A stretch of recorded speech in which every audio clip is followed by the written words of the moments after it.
एक छोटे से गांव में एक होली की दुकान थी जिसका नाम था रंगीन संसार।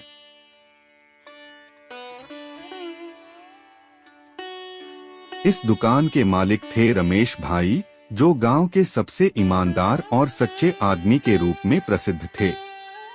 रमेश भाई का स्वभाव बहुत नेक था और उन्हें हर समय दूसरों की मदद करना अच्छा लगता था।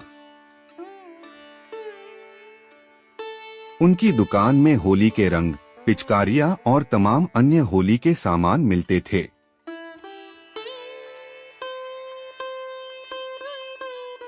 एक दिन होली का त्योहार करीब था और गांव में लोग रंगों की खरीदारी के लिए रमेश भाई की दुकान पर आ रहे थे।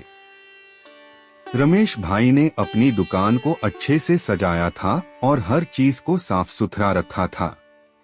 इस बार उन्होंने विशेष ध्यान रखा था कि रंग शुद्ध और प्राकृतिक हो ताकि किसी को कोई समस्या न हो। गांव में कुछ लोग ऐसे थे जो कभी कभी दुकानदारों को ठगने का प्रयास करते थे। एक दिन एक व्यक्ति दुकान पर आया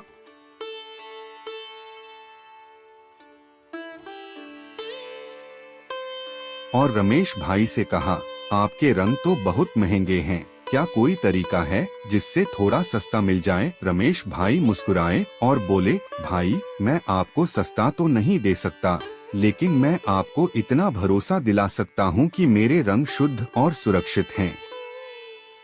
यदि आप इन रंगों से कोई नुकसान महसूस करते हैं तो मैं आपके पैसे वापस कर दूंगा। वह व्यक्ति थोड़ी देर चुप रहा और फिर उसने रमेश भाई से रंग खरीद लिए। लेकिन जैसे ही वह व्यक्ति बाहर निकला, उसके साथ एक और आदमी था जो दुकानों में सामान बदलने और धोखाधड़ी करने का माहिर था। उस व्यक्ति ने रमेश भाई की दुकान के सामने एक छोटी सी योजना बनाई कि वह रंग वापस कर देगा और पैसे वापस ले लेगा।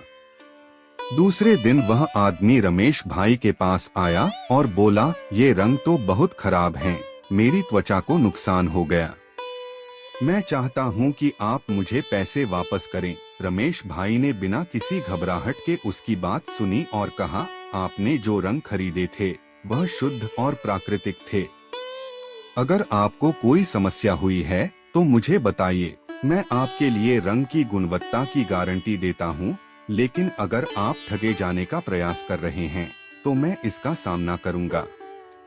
रमेश भाई ने पूरी ईमानदारी से कहा, अगर आपको ऐसा लगता है कि मेरे रंग खराब हैं, तो मैं पैसे वापस नहीं कर सकता, लेकिन आपको इसका इस्तेमाल समझदारी से करना चाहिए था।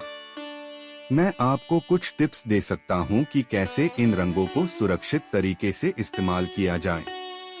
इसका परिणाम यह हुआ कि वह व्यक्ति झेंप कर चला गया